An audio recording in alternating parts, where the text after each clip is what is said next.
semuanya, kita intro dulu.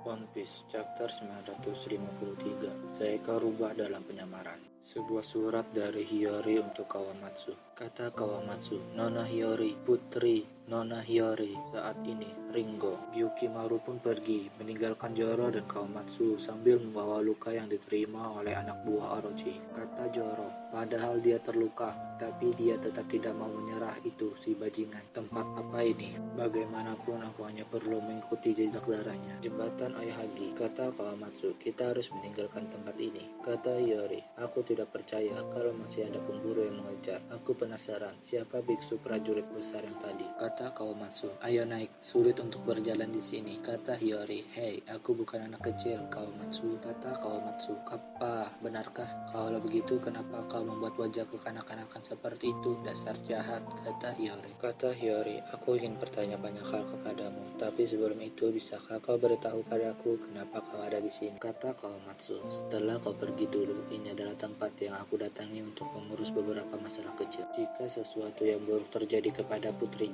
maka aku akan melakukan sepuku di sini, di tempat ini. Seperti Hakumai, wilayah utara Ringo yang besar ini dikuasai oleh keluarga Shimatsuki yang kuat dan terkenal. Nama daimyo-nya adalah Tuan Shimatsuki Ushimaru. Dia adalah pendekar pedang hebat dan selalu ditemani rubah di sisinya. Tapi pada akhirnya bahkan Ringo pun menjadi tanah terlantar di tangan Kaido. Kata Hiyori, rubah, kata Kawamatsu, apa kau pernah mendengar pelaksanaan penguburan Ringo, kuburan abadi? Kata Hiyori, ya, karena di sini dingin. Mayat yang ada di dalam peti mati tidak membusuk selama berabad-abad. Kata Kawamatsu, tepat sekali. Dan kuburan mereka ditandai oleh pedang mereka. Bahkan ada pedang terkenal di antara kuburan itu. Dan karena itu sudah wajar, itu akan menarik perhatian para pencuri kuburan. Ini adalah keadaan Ringo pada saat itu. Kata para pencuri kuburan, dia akan mencabik-cabik kita. Kata rubah, gron, gron, gron. Kata Kawamatsu, bisakah kau membiarkanku mati dengan tenang? Kata Kawamatsu, apa itu kau Onimaru?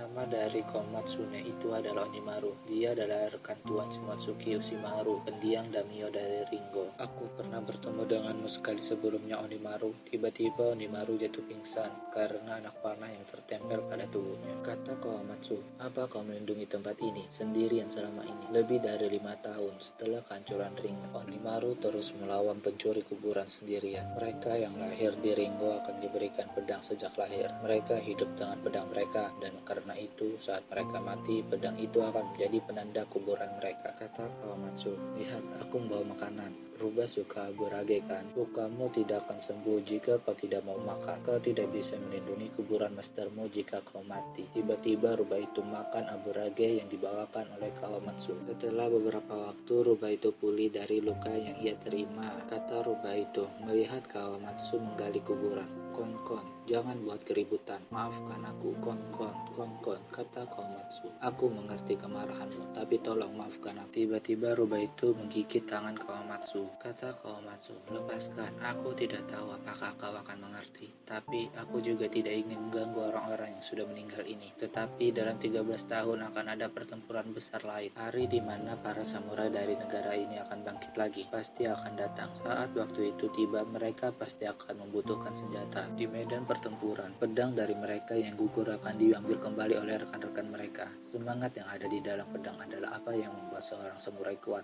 dan apa yang memberi mereka kekuatan untuk mengalahkan musuh-musuh mereka. Tempat ini masih menjadi medan pertempuran. Pertempuran antara bajak laut Beast dan Wano masih belum berakhir. Masih terlalu cepat bagi pedang-pedang ini untuk beristirahat. Sampai hari yang ditakdirkan itu tiba, aku tidak bisa membiarkan pedang-pedang ini dicuri oleh para pencuri itu. Aku harus mengumpulkan semua ini dan menyembunyikannya sebelum itu terjadi. Setidaknya untuk seseorang sepertimu yang tidak bisa menyelesaikan misinya. Untuk seseorang sepertiku yang bahkan tidak bisa melindungi Nona Hiyori. Setidaknya ini yang bisa aku lakukan. Tidak, Hanya ini yang bisa aku lakukan. Jika aku tidak melakukan sesuatu, aku akan diliputi oleh rasa bersalah. Itu akan melahapku. Kalau kau lapar, maka cepatlah cabik tangan ini sampai putus dan bawa pergi. Aku tidak akan berhenti. Kawamatsu pun berkata sambil menangis, dan rubah itu pun melepaskan gigitannya dan menjilati darah yang keluar dari tangan Kawamatsu. Kawamatsu pun bingung melihat tingkah dari rubah itu. Kata Kawamatsu, mengejutkan sekali. Apa dia mengerti kata-kataku? Kita harus menemukan tempat untuk menyimpan pedang ini. Kita harus menggali. Baiklah, kita juga akan mencuri kuburan hari ini, kata rubah. Kon, kata Kawamatsu. Ini dingin sekali, kata rubah. Gon, kata Kawamatsu. Aku lapar. Jika aku menjual 1 atau 2 pedang ini di ibu kota, rubah itu pun berkata gung,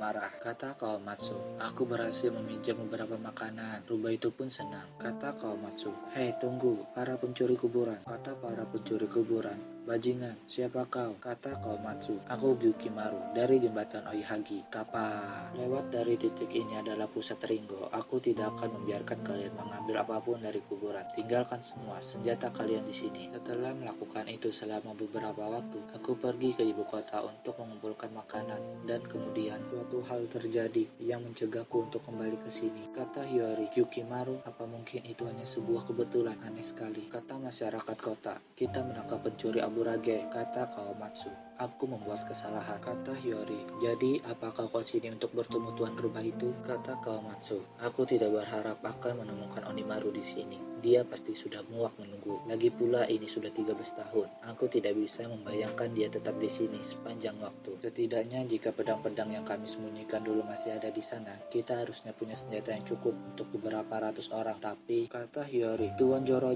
kata Joro, orang besar itu menghilang. Tapi dia membiarkan pintu itu terbuka. Kata Joro, apa tujuannya? Apa kita mengikutinya atau apakah kita harus masuk? Kata Kawamatsu, di sana ada jalan bawah tanah. Telepon pun berbunyi. Kata Kawamatsu, Kinemon? Kata Kinemon, Kawamatsu, syukurlah kau masih hidup. Kata Kawamatsu, karena apa yang terjadi di Udon, jumlah prajuritnya sudah mengikuti secara signifikan, tapi kita tidak punya cukup senjata kan? Kata Kinemon, jadi kau mengerti? Ya, tepat sekali. Ini adalah masalah besar. Orochi sudah menyita seluruh pedang dari negeri ini selama 20 tahun terakhir. Kata Kawamatsu, tenang saja, jumlah prajurit yang kau kumpulkan tidak menjadi masalah. Kita akan punya senjata yang cukup untuk semua orang. Kata Kinemon, apa itu serius? Kata Kawamatsu, kirim pasukan ke lokasi yang akan aku beritahu padamu. Kenapa ada banyak sekali? Apa ini Onimaru? Tidak, ini pekerjaan manusia. Sang pencuri pedang, atau yang dikenal dengan Gyukimaru itu berubah menjadi rubah Onimaru. Kata Hiyori, Tuan Joro, jika pedangmu benar-benar sisui, tolong kembalikan ke negeri ini. Kata Joro,